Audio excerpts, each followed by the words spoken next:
Sir வணக்கங்க sir. நேற்று காலையிலேருந்து சாயங்காலம் வரைக்கும் வெயில் நல்லாவே அடிச்சுன்னு சொல்லாங்க. அப்பப்போ வந்து மோடமாக மங்க வெயிலாக இருந்துங்க. அப்புறம் ஈவினிங் 8 மணிக்கு மேலே மழை ஆரம்பிச்சதுங்க. இப்போ அப்பப்போ 1 மணி நேரத்துக்கு ஒருக்க தூறல் சாரல் வந்துட்டு இருந்துங்க. நைட்டு 12 மணிலேருந்து 3 மணிலேருந்து பார்த்தீங்கன்னா தொடர்ந்து ஒவ்வொரு 10 நிமிஷத்துக்கு ஒருக்காங்க நல்லாவே மழை ஆரம்பிச்சிருச்சுன்னு தான் சொல்லணுங்க. நாளைக்கு 25 ஆரம்பிக்கலாம்ங்கிற மாதிரி நீங்கள் சொல்லியிருந்தீங்க. இன்றைக்கே ஆரம்பித்தது மாதிரிங்க அடுத்தடுத்து நல்ல சாரலுங்க ஒவ்வொரு 10 நிமிஷத்துக்கு ஒருக்கா வந்துட்டு இருக்குங்க சார். ஓகேங்க சார், வணக்கங்க சார். வணக்கம் சார். உங்களுக்கு ஆடியோ மெசேஜ் அனுப்பின முன்னாடி இப்போ 2-3 டைம் மேலே மழை வந்தாச்சுங்க. இப்போ பெய்யக்கூடிய மழை வந்து வலுவான மழையாக இருக்குதுங்க. ரொம்ப வலுவாக பெய்யுதுங்க. இப்போ இருந்தே ஸ்டார்ட் பண்ணுற மாதிரிங்க. ஓகேங்க சார், நன்றிங்க. வணக்கம். செல்வகுமாரின் அனைத்து மாநிலங்களுக்குமான இந்திய வானிலை ஆய்வறிக்கை 2025 ஜூன் 24 செவ்வாய்க்கிழமை அதிகாலை நிலவர ஆய்வறிக்கை. அனைத்து மாநிலங்களுக்குமானது. அதிகாரப்பூர்வ வானிலை அறிக்கைக்கு இந்திய வானிலை ஆராய்ச்சித்துறை அறிக்கையை பார்க்கவும்.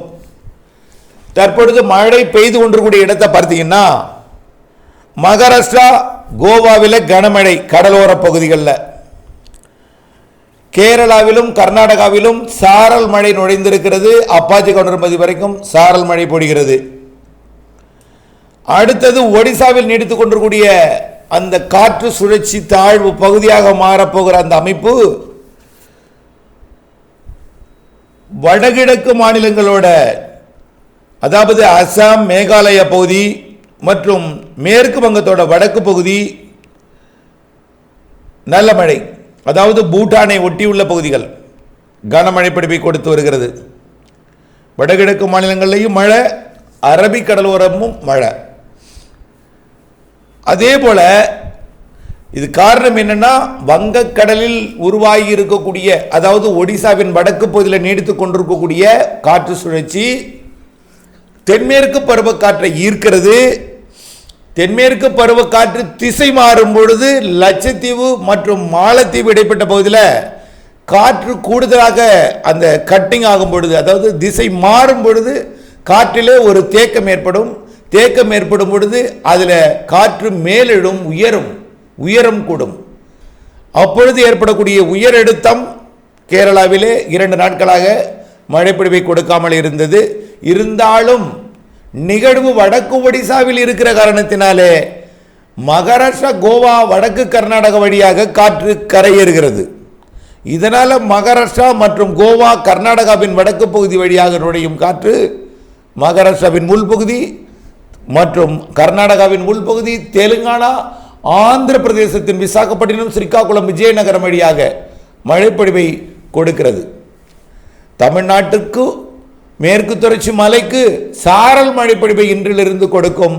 25ஆம் தேதியிலிருந்து 28ஆம் தேதி வரை நல்ல மழைப்பொழிவை நீர்பிடிப்பு பகுதிகளிலையும் கணவாய் காற்று பகுதிகளிலையும், அதே போல கேரளாவிலையும் காவிரி நீர்பிடிப்பு பகுதிகள், கர்நாடகா கோவா பகுதிகள், கர்நாடகா கேரளா பகுதிகளிலையும் கொடுக்கும். ஆக பருவமழை சற்று தீவிரம் அடைந்திருக்கும். கேரளாவில் நல்ல தீவிரம்னா வட மாநிலங்கள் பலவற்றிற்கு பாதிக்கும் மழை காத்திருக்கு. வரக்கூடிய மாத இறுதி நாட்கள் வரை, ஏன் ஜூலை 10 தேதி வரைக்கும் வட மாநிலங்களில் அதிக மழை காத்திருக்கு. வரக்கூடிய 20 நாட்களுக்கு அதீத மழைப்பொழிவு காத்திருக்கு. 20 நாட்களுக்கு வட மாநிலங்களில் நிகழ்வு வழித்தடத்தில் தான் அந்த மழைப்பொழிவு இருக்கும். இருகாற்று இணைவு எங்கே இருக்கிறதோ அங்கதான் அதிக மழைப்பொழிவு இருக்கும். ஆனால் பரவலான மழைப்பொழிவு இருக்கும். ஏற்கனவே சிஸ்டம் ஒன்று மேற்கு வங்கம் கரையேறி பீகார் மற்றும் ஜார்க்கண்ட் வழியாக உத்தரப்பிரதேசம் வழியாக நகர்ந்த காரணத்தினாலே பீகார், ஜார்க்கண்டிலும் உத்தரப்பிரதேசத்திலும் சற்று வெள்ளப்பெருக்கு ஏற்படுத்தியது. சாலைகள் எல்லாம், அதாவது பாட்னா, ராஞ்சி போன்ற பகுதிகளெல்லாம் நீர்ப்பெருக்கு ஏற்படுத்தியது. சாலைகள் எல்லாம், நகர்ப்புறங்கள் எல்லாம். இது போன்ற மழை அடிக்கடி நிகழும் வரக்கூடிய 20 நாட்களில். ரைட். கேரளா வழியாக நுழையக்கூடிய காற்று 30%, 20% மட்டுமே. இந்த காற்று வரக்கூடிய 28ஆம் தேதி வரை தென்மேற்கு பருவமழையை சற்று தீவிரப்படுத்தும். கேரளாவிலையும் தெற்கு கர்நாடகாவிலையும் இதிலிருந்து தப்பி வரக்கூடிய அந்த நீராவி தூறலை சாரலை மேற்கே கொடுத்து வெப்பத்தால் லேசாக்கி மேலெழுந்து வங்கக்கடலோரம் வரும்பொழுது கிழக்கு மேற்கு காற்று சந்திப்பை ஏற்படுத்தி இடிமழை பொடிப்பை மாலையில் ஏற்படுத்த போகிறது. 25, 26, 27, 28ஆம் தேதி, 29ஆம் தேதி தூறல் இருக்கும். கர்நாடகாவின் மைசூரு மற்றும் பெங்களூரு போன்ற பகுதிகளுக்கும் இந்த மழைப்பொழிவு கொடுக்கும். ஆனால் எதுவுமே பாதிக்கல் அளவுக்கு மழை இருக்காது. விவசாயத்துக்கு தேவையான அளவான மழை இருக்கும். நீலகிரி மாவட்டம் அவலாஞ்சில ஒரு 20 சென்டிமீட்டர் வரைக்கும் எதிர்பார்க்கலாம். ஒரு 24 மணி நேரத்தில் 25லிருந்து 28ஆம் தேதி வரை. வால்பாறையில் 10லிருந்து 15, கன்னியாகுமரியில் 5லிருந்து 8, தேனியில் 5க்குள்ளும் மழை இருக்கும். முல்லை பெரியார் அணையிலும் 5லிருந்து 8 வரை மழை இருக்கும். இது உள்ளே வந்து அதே அளவு மழையை 8, 5, 4, 3 என்று அனைத்து உள் மாவட்டங்கள்லையும் அனைத்து கடலோர மாவட்டங்கள்லையும் மாலை இரவிலே வரக்கூடிய 4 நாட்களுக்கு கொடுக்கும். 25, 26, 27, 28. சரி, இன்னைக்கு எப்படி இருக்கும்? நேற்றைக்கு போல் மிக குறைந்த பரப்பிலும் இருக்காது, நேற்று முன்தினம் போல் பெரிய பரப்பிலும் இருக்காது. நேற்றை விட சற்று கூடுதலான மழை, ஆங்காங்கே நனைக்கும் மழைப்பொழிவை கொடுக்கும். இன்றைக்கு 24ஆம் தேதி ஆங்காங்கே நனைக்கும் மழைப்பொழிவை கொடுக்கும். 25லிருந்து 28 வரை தீவிரமாக இருக்கும். 29ம் தூறல் நனைக்கும் மழை வாய்ப்பு இருக்கிறது. 30ஆம் தேதி மற்றும் ஜூலை 1, 2 மழை இருக்காது. ஆனால் எல்லா நாளுமே வட இந்தியாவில் மழை இருந்து கொண்டே இருக்கும். ஏற்கனவே பாகிஸ்தான் எல்லையோரத்தில் ஒரு நிகழ்வு இருக்கு.